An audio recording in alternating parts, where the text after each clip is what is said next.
अपने चंचल मन को एवं चंचल उपयोग को स्थिर करने के लिए माँ जनवाणी माता के माध्यम से अपनी वर्तमान ज्ञान की पर्याय में सम्यक भेद ज्ञान उत्पन्न करते हुए शरीर और शरीर से भिन्न जितने भी चेतन अचेतन पदार्थ हैं उनका मुझ भगवान आत्मा से किसी प्रकार का कोई संबंध नहीं है। इस प्रकार से पदार्थों में अपने संबंध की वृत्ति को छोड़ते हुए अंदर जो अखंड ज्ञान ज्योति स्वरूप भगवान आत्मा है उसमें ही वर्तमान पर्याय का संबंध जोड़ते हुए कि मेरा ये भगवान आत्मा सदा काल शरीर पर पदार्थों से भिन्न प्रकट अखंड ज्ञान ज्योति स्वरूप है, ऐसा अपने आप को जानो और अनुभव करो कि मैं तो इस विश्व में अखंड ज्ञान ज्योति स्वरूप भगवान आत्मा हूँ, ऐसा अनुभवन करना और ऐसा ही अपने आप को जानना कि मैं तो एकमात्र दर्शन आदि अनंत गुणों का भंडार अखंड ज्ञान ज्योति स्वरूप भगवान आत्मा हूँ।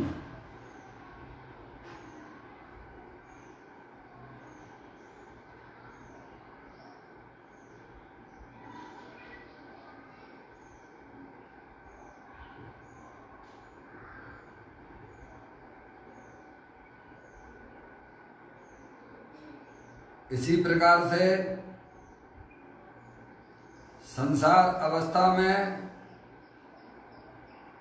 आत्मा की पर्याय में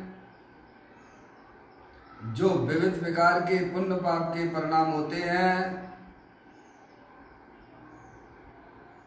वह भी हमारे आत्मा का स्वरूप नहीं है, क्योंकि वे समस्त पुण्य पाप के परिणाम पर के लक्ष्य से होने वाले स्वभाव हैं। ऐसे समस्त रागादिक परिणामों में एकत्व बुद्धि, ममत्व बुद्धि, कर्तृत्व बुद्धि, भोक्तृत्व बुद्धि तथा उन रागादिक परिणामों की ज्ञाता बुद्धि को भी छोड़ते हुए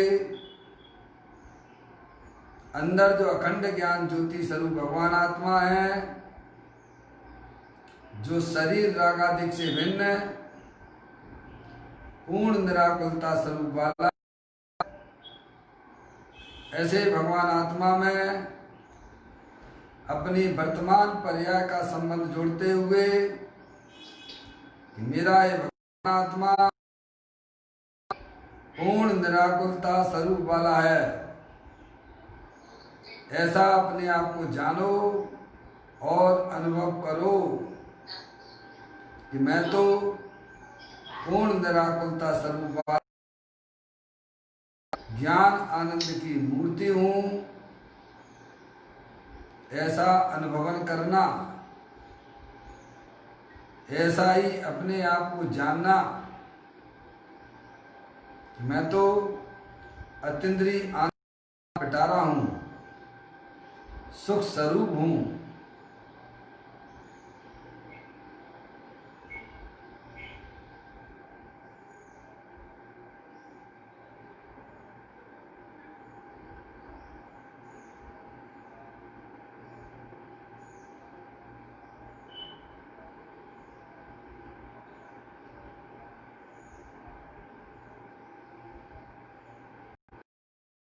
प्रकार से संसार अवस्था में आत्मा की पर्याय में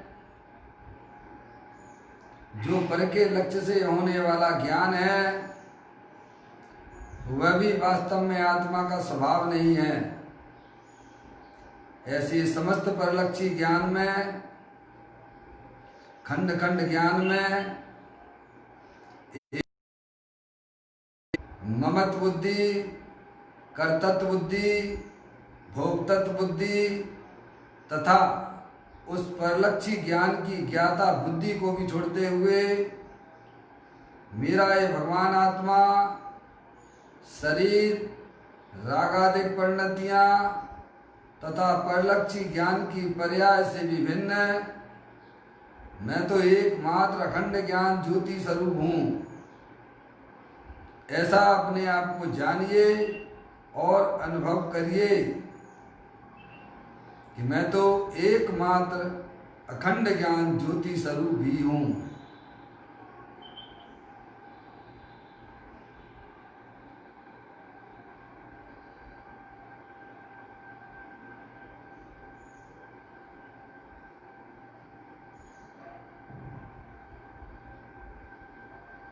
मेरे भगवान आत्मा में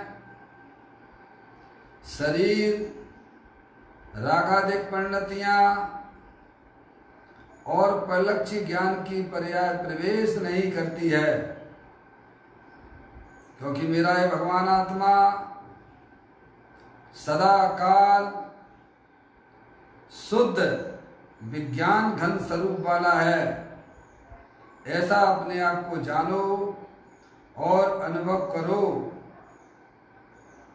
कि मेरे भगवान आत्मा में जगत के किसी भी पदार्थ का प्रवेश नहीं होता है। रागादिक परिणतियाँ भी मेरे आत्म स्वरूप के अंदर प्रवेश नहीं करती हैं और परलक्षी ज्ञान को भी जिसमें प्रवेश नहीं है, ऐसा मैं शुद्ध विज्ञान घन स्वरूप भगवान आत्मा हूँ, ऐसा अनुभवन करना, ऐसा अपने आप को जानना कि मैं तो शुद्ध विज्ञान घन स्वरूप भगवान आत्मा हूँ।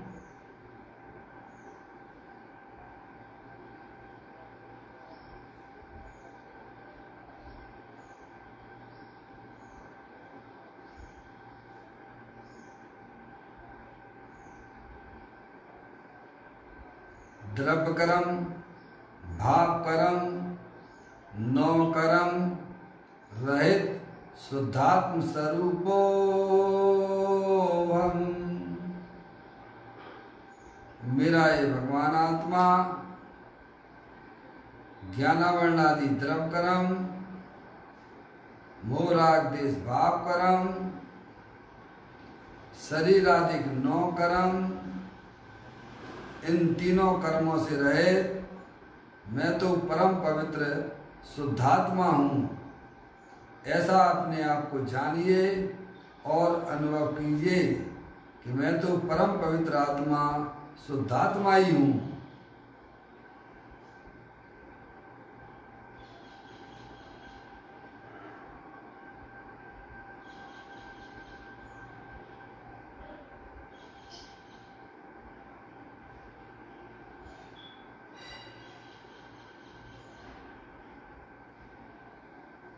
ओम नमः सिद्धेभ्यः। ओम नमः सिद्धेभ्यः। ओम नमः सिद्धेभ्यः।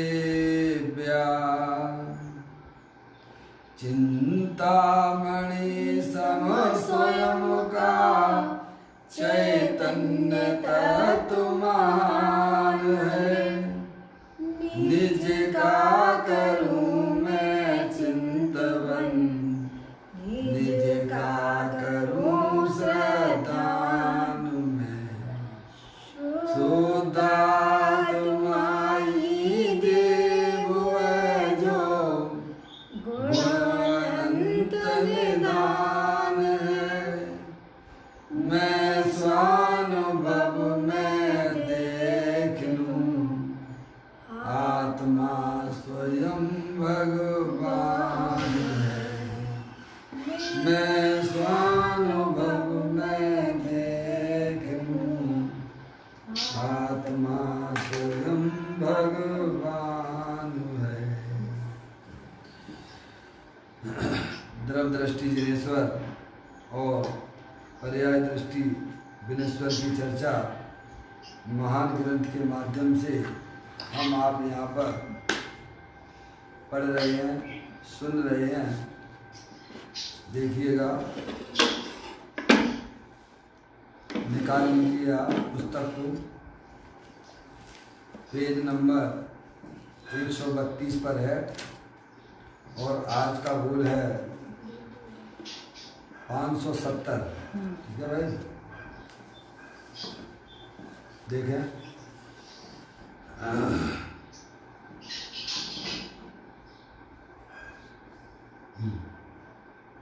आवाज सबको ठीक आ रही बराबर? बहुत अच्छी बात है भाई।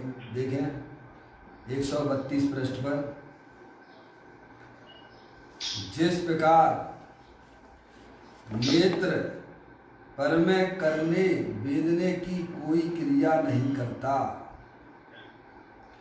मात्र पर में जो क्रियाएं होती हैं उन्हें जानता है, उसी प्रकार ज्ञान भी पर वस्तु का कुछ करता या भोगता नहीं है। ज्ञाता दृष्टा रूप से जगत को ज्ञेय रूप जानता ही है। जड़ के कारण जड़ की क्रिया, जड़ के कारण जड़ की अवस्था होती है और उस अवस्था का वेदन जड़ में होता है।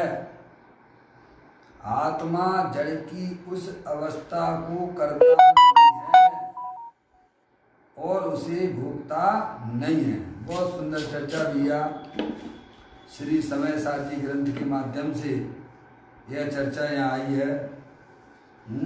एक एक बोल जो है परमागमों के गाथाओं और सूत्र के माध्यम से यह द्रव्य दृष्टि जिनेश्वर में आया है। समझ में आया भैया?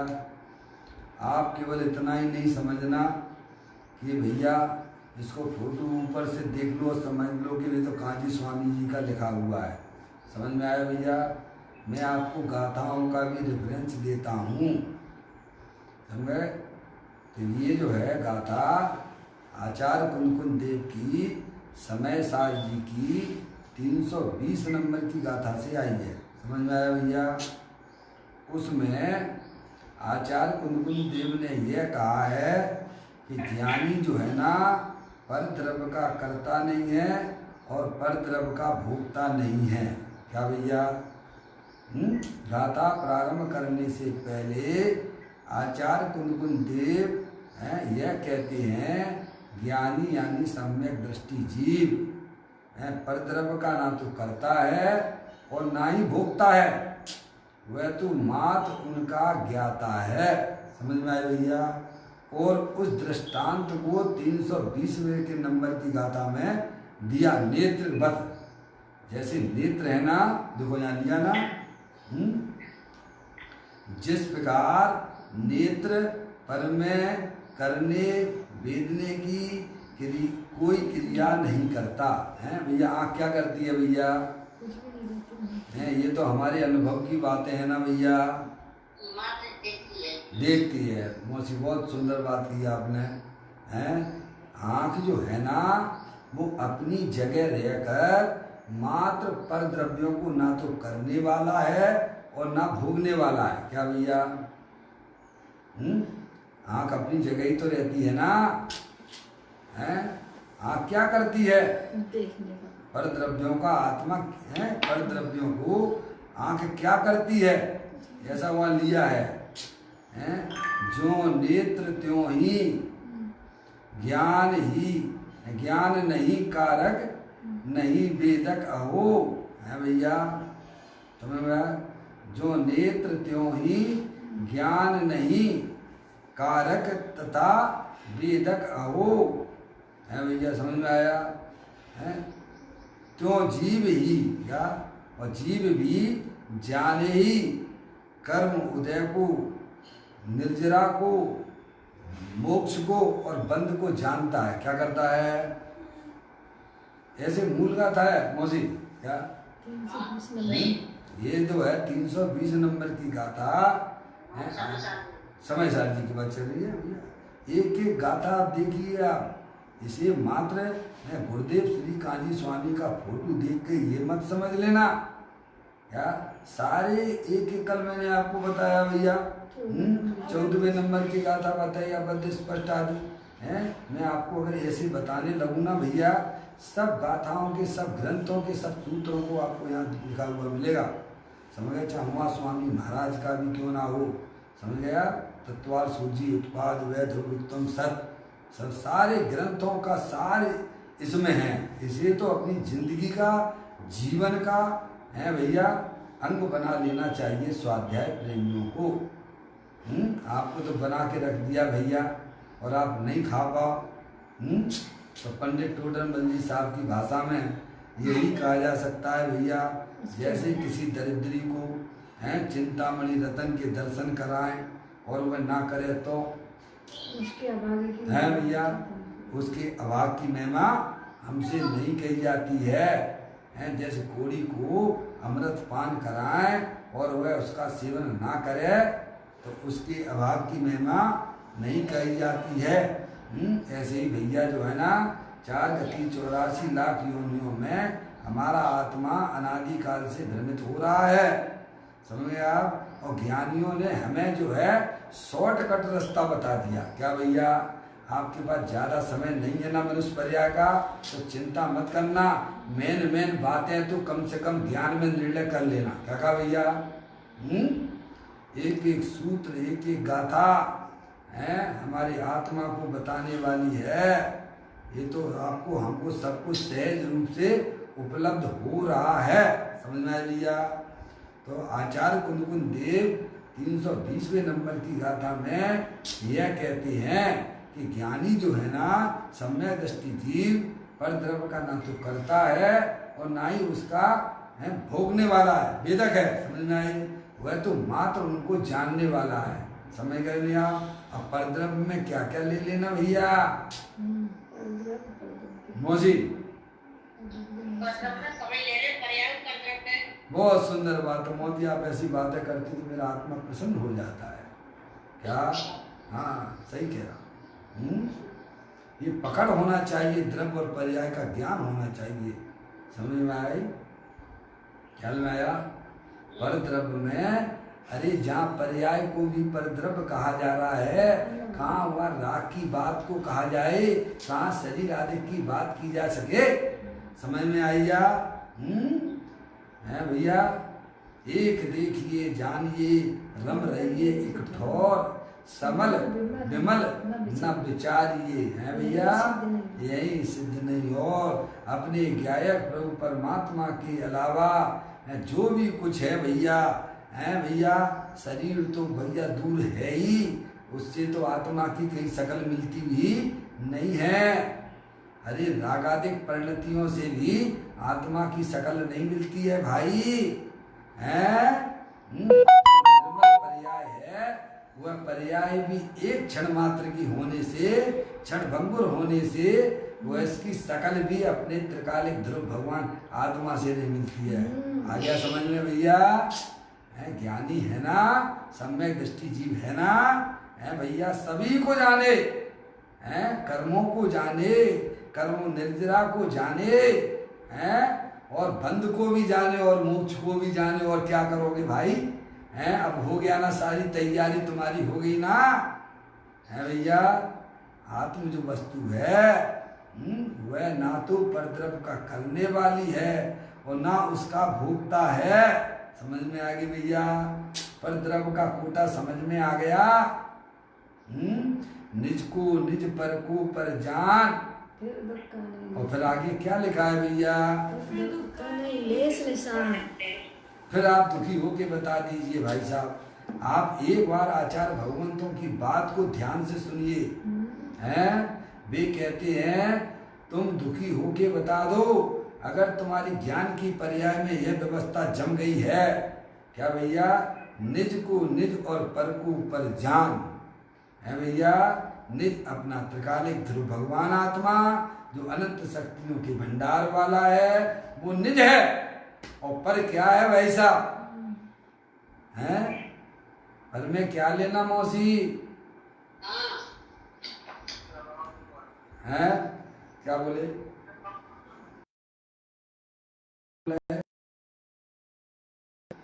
पर में है अपनी सब पर्याय सब ले लेना है भैया। प्रमत्त अप्रमत्त नहीं, मैं तो एक ध्यायक भाव हूँ। समझ में आया भैया?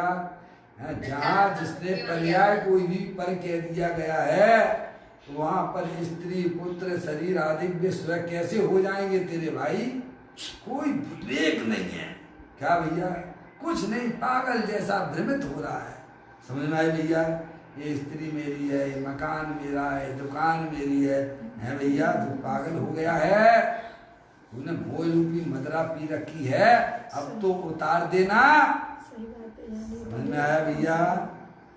तेरा तो एक त्रिकालिक ध्रुव भगवान आत्मा है जो अनंत है, उसकी अंदर में पकड़ बना है भैया।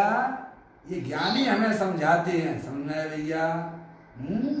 निज को निज पर को पर जान, और फिर दुख का नहीं लेस निशान है भैया। ऐसी जब हमारी ज्ञान की प्रवृत्ति हुआ करती है वहाँ आत्मा की पर्याय में निराकुलता रूप परिणामों का धारावाही प्रभाव चलता। क्या कहा भैया? जैसे अज्ञानी जीवों की पर्याय में अनादि काल से दुख की पर्याय चली आ रही है ना, क्योंकि परद्रव्यों को अपना जानते हैं, परद्रव्यों को अपना मानते हैं, इसीलिए उनकी पर्याय में धारा प्रवाही दुख की पर्याय चलती है। और जहाँ जनवाणी माता के द्वारा सच्चा ज्ञान हुआ कि मेरा तो एक मात्र चेतनेश्वर भगवान आत्मा है, अनंत